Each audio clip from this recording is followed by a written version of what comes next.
আলহামদুলিল্লাহি রব্বিল আলামিন। আসসালাতু আসসালামু আলাইকা আলা সাইয়্যিদিল মুরসালিন ওয়া আলিহি ওয়া সাহবিহি আজমাইন।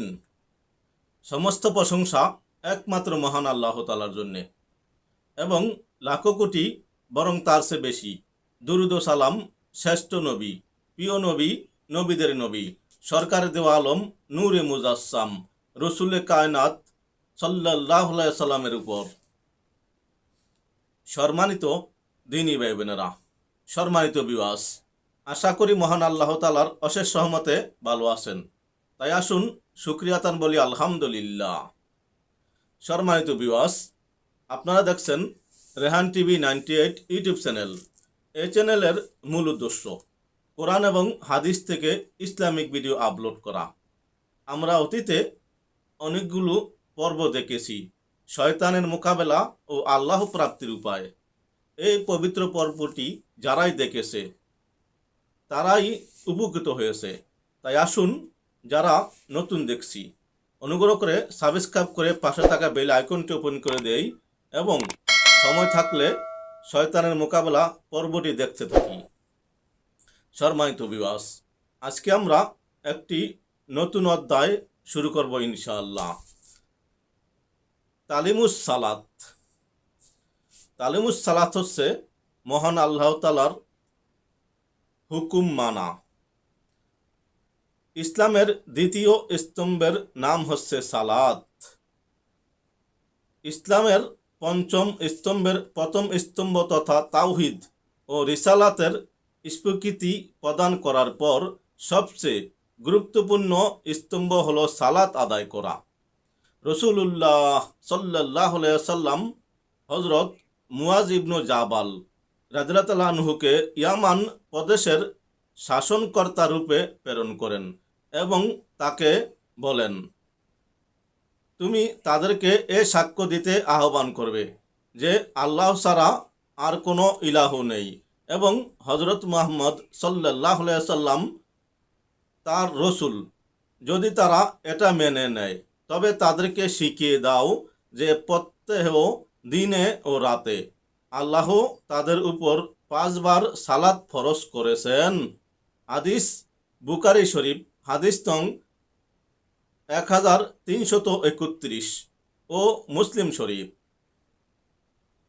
অর্থাৎ ঈমান আনার পর সর্বাপেক্ষা গুরুত্বপূর্ণ কাজ হলো সালাত আদায় করা। সালাত এর অর্থ দোয়া, দুরুদ, রহমত, ইস্তেগফার, বিনয়, সাজদা, ইবাদত ইত্যাদি। এ সালাতে বান্দা প্রিয় রবের নিকট দোয়া প্রার্থনা করে এবং রাসূলুল্লাহ সাল্লাল্লাহু আলাইহি ওয়াসাল্লাম এর উপর দুরূদ পাঠ করে থাকে। আল্লাহ তাআলার পক্ষ থেকে বান্দার উপরে রহমত বর্ষিত হতে থাকে। বান্দা প্রিয় অপরাধের জন্য ইস্তেগফার বা ক্ষমা প্রার্থনা করে এবং সর্বোপরি আল্লাহ তাআলার কাছে অত্যন্ত বিনয় সহকারে আবেদন নিবেদনের মাধ্যমে এই ইবাদত সম্পন্ন করতে হয় বলে একে সালাত বলা হয়। সালাতের গুরুত্বপূর্ণ সম্পর্কে রাসূলুল্লাহ সাল্লাল্লাহু আলাইহি ওয়াসাল্লাম বলেন, কিয়ামতের দিন বান্দার আমলের মধ্যে সর্বপ্রথম যে আমলের হিসাব নিকাশ হবে তা হলো সালাত। কারো সালাত যদি সঠিক হয় তাহলে সে সফলতা লাভ করবে ও নাজাত পাবে, আর এই সালাত যদি সঠিক না হয় তাহলে সে নিরাশ ও ক্ষতিগ্রস্ত হবে। তিরমিজি শরীফ, হাদিস নং 413।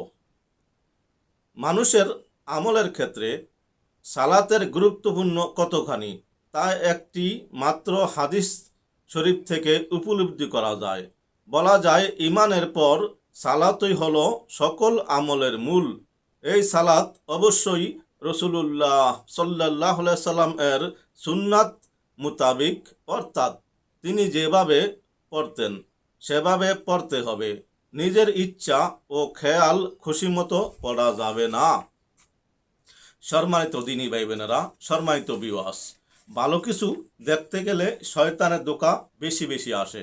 তাই আমরা যখনই ভালো কিছু দেখব বা করব, নেক নিয়ত করব, তাহলে আমাদের সফলতা হবে। হাদিসে পাকে আছে, কেউ যদি নেক নিয়ত করে ফেরেশতা তাৎক্ষণিক তাকে অর্ধেক সওয়াব লিখে দেন। কাজ সমাধা হলে কত দিবেন আল্লাহ ভালো জানেন। তাই আসুন আমরা নেক নিয়ত করি, শুরু থেকে শেষ পর্যন্ত দেখব এবং এর উপর আমল করব ইনশাআল্লাহ। কোরআন মাজিদে সালাতের নির্দেশ ও সংরক্ষণের তাগিদ দিতে গিয়ে আল্লাহ তাআলা পবিত্র কোরআন মাজিদে বলেন, ৮২ জায়গায় সালাত আদায়ের কথা বলেছেন। এখানে তার কয়েকটি কথা আলোচনা করব ইনশাআল্লাহ। সূরা আনকাবুত ৪৫ নং আয়াতে আল্লাহ তাআলা বলেন, নিঃসন্দেহে সালাত অশ্লীলতা, নির্লজ্জতা ও মন্দ কাজ হতে বিরত রাখে। সূরা আনকাবুত আয়াত ৪৫।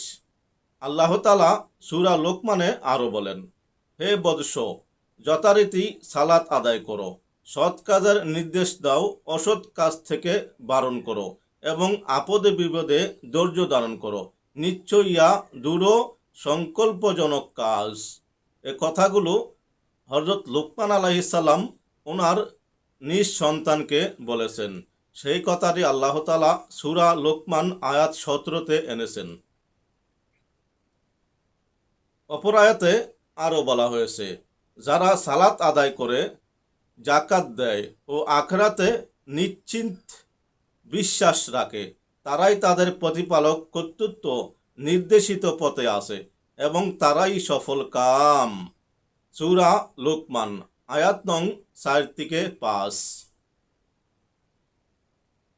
অপর জায়গায় আল্লাহ তাআলা আরও বলেন, আপনার প্রতিপালকের উদ্দেশ্যে সালাত আদায় করুন এবং কুরবানি করুন। সূরা আল কাউসার আয়াত ২। আল্লাহ তাআলা সূরা ইব্রাহিমে বলেন, আমার বান্দাদের মাঝে যারা ঈমানদার তাদেরকে বলুন যথাযথভাবে সালাত আদায় করতে এবং আমি যা তাদের দিয়েছি তা থেকে গোপনে ও প্রকাশ্যে দান করতে, সেদিনের পূর্বে যেদিন ক্রয় বিক্রয় ও বন্ধুত্ব থাকবে না। সূরা ইব্রাহিম আয়াত নং ৩১।